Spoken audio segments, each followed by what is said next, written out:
इलारा एक छोटी बच्ची थी। वो एक छोटे से गांव में रहती थी। इलारा का एक बड़ा सपना था। वो आसमान में रंग भरना चाहती थी, उसकी खूबसूरती में अपने रंग मिलाना चाहती थी।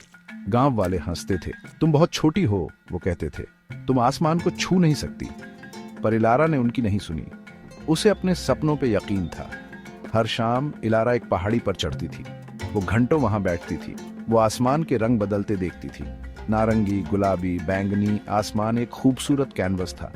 इलारा उस दिन का सपना देखती थी जब वो उसमें अपने रंग भरेगी। वो अपने दिल में जानती थी कि अगर आप सपने देखने की हिम्मत रखते हैं तो कुछ भी पॉसिबल है। एक दिन एक बड़ा तूफान आया। दिनों तक बहुत बारिश हुई। नदी में बाढ़ आ गई। पहाड़ी तक जाने वाला इलारा का रास्ता बह गया। पानी उसे बहा ले गया था। इलारा उदास थी। वो अपना प्यारा आसमान नहीं देख पा रही थी। गांव वालों ने उसकी उदासी देखी। उन्होंने अपना सर हिलाया।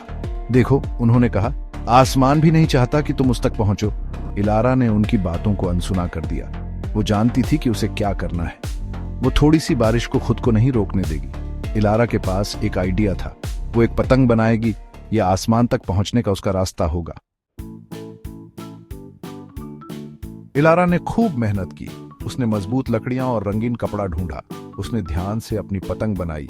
ये इतनी बड़ी पतंग थी जो गांव वालों ने पहले कभी नहीं देखी थी। वे हैरान होकर इकट्ठा हो गए। इलारा ने पतंग को ऊंचा पकड़ा। वो पूरी ताकत से दौड़ी। हवा ने पतंग को पकड़ लिया। यह हवा में ऊपर उठ गई, ऊपर और ऊपर जाती रही। गांव वाले देखते ही रह गए। इलारा की पतंग आसमान में नाच रही थी। ऐसा लग रहा था जैसे वो अपने सपनों से आसमान में रंग भर रही हो। इलारा की आंखें खुशी से चमक उठी। उसने कर दिखाया। उसने आसमान को छू लिया था। उस दिन गांव वालों ने एक सबक सीखा।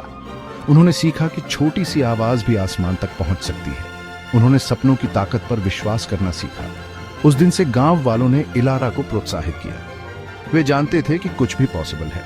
इलारा, वो छोटी बच्ची जिसने आसमान में रंग भरने का सपना देखा था, ने उन्हें रास्ता दिखाया था।